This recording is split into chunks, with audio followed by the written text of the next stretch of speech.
में डी कितना दिया हुआ है? 5 दिया हुआ है। सारबंतर कितना दे दिया है? 5। सारबंतर कितना दिया है? ए कहाँ दिया है तुम्हारा? ए कहाँ दिया है? डी कितना दे दिया है? 5 दे दिया है। ठीक है। इसके बाद S9 कितना दिया है? 75 दिया है। डी दिया है 5 और 9 पदों का योग। S9 का मतलब हुआ 9 पदों का योग। कितना दिया है? 75। सारबंतर दिया है 5 और 9 पदों का योग दिया है 75। तो कहा क्या जा रहा है? ए निकालिए और A9 निकालिए, है ना। ये दोनों ज्ञात करना है, यानी कि प्रथम पद और 9 पद, मतलब 9वां पद हमें क्या करना है? निकालना है। ठीक है। तो अब हम कैसे करेंगे? जो यहाँ पर दिया हुआ है S9 दिया है ना, क्या दिया है? S9। तो Sn का फॉर्मूला लगा देंगे। क्या होता है?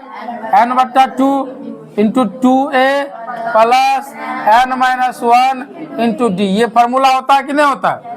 इस फॉर्मूला को यहाँ लगाएंगे। n के जगह पे क्या है बताओ? 9 है। तो n के जगह पे 9 रख देंगे। 9 बट्टा क्या हो जाएगा? 2 हो जाएगा। ठीक है। इंटू 2, a का वैल्यू पता नहीं। ठीक है बाबू। और n का तो पता है 9 है। अब माइनस क्या करेंगे? डी का मान दिया है ना, डी का मान कितना दिया है? 5 दिया है। तो डी के जगह पे 5 रख देंगे, कोई दिक्कत? अब देखो S9 कितना दिया है? 75। तो S9 के जगह पे रख देंगे 75, क्योंकि S9 का मान कितना दिया है? 75 दिया है।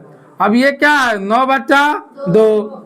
अब ये 2a और 9 में से 1 घटाएंगे तो बचेगा 8। अब गुने ये क्या हो जाएगा? 5 हो जाएगा। अब देखिए 75 क्या? 75 बराबर 9/2 और इंटू क्या हो गया? 2a प्लस 8 पंचे कितना होगा? 40। ठीक है। अब इसे लिखेंगे 9 इंटू 2a प्लस 40 और यहाँ क्रॉस मल्टीप्लीकेशन हो जाएगा, है ना, जिसे कैंची गुणा कहते हैं। तो 75 को 2 से गुणा करेंगे तो 75 दूना कितना होगा? 150 होगा। होगा कि नहीं होगा? अब देखिए 2a प्लस 40 बराबर 150। अब बट्टा में क्या जाएगा? 9 जाएगा। बट्टा में क्या जाएगा? 9। अब 3 से इसको काटो, 50 तिया 150 और 3 तिया 9। तो 2a बराबर कितना निकला? 50/3। 2a प्लस 40 बराबर 2a प्लस 40। 2a प्लस 40 है ना, तो 2a प्लस 40 बराबर 50/3। तो 2a बराबर क्या होगा बाबू? 50/3 है और ये प्लस है, उसको उस तरफ भेजेंगे तो ये क्या हो जाएगा? माइनस में 40 हो जाएगा। होगा कि नहीं होगा? हाँ। अब यहाँ पर देखो 2a बराबर एलसीएम लेंगे तो 3 हो जाएगा। 50 अब माइनस 40 दिया कितना होगा? 120 होगा। कोई दिक्कत? कैलकुलेशन समझ में आ रहा है ना? नहीं समझ में आया तो तुरंत पूछना है। ठीक है। अब देखो 2a बराबर 50 में से 120 को घटाएंगे तो माइनस में 70 आएगा। माइनस में 70 आएगा। और बट्टा में क्या है बाबू?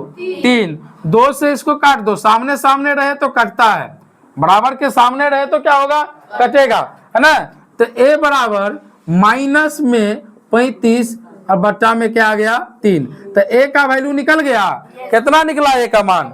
-35/3। तो a का मान निकल गया। और a का मान निकल गया तो अब हमको क्या कह रहा है? 9वां पद निकालिए। क्या निकालिए? 9वां पद। तो 9वां पद बराबर क्या होगा? a plus 8d। होगा कि नहीं होगा? a प्लस 9वां पद क्या होता है? p का a प्लस 8d। तो a का वैल्यू क्या निकला है बाबू? माइनस में 35 बट्टा में 3 अब प्लस 8 गुने d का मान क्या दिया है? 5 दिया है। कोई दिक्कत? -35/3 -3 अब प्लस 8 पंचे कितना? 40। तो -35 अब प्लस 40 दिया 120 अब बट्टा में कितना? 3। तो 10 में से 5 घटाएंगे 5 और 11 में से 3 गया 8, 85/3 ये 9 का मान यानी कि 9वां पद कितना निकल गया 85/3 और ए का मान निकला है -35/3 और 9वां पद क्या निकला 85/3। तो दोनों मान निकल गया। इसमें किसी को दिक्कत है? कोई प्रॉब्लम तो नहीं है? कहीं कैलकुलेशन समझने में दिक्कत तो नहीं है? तो चलिए नोट किया जाए।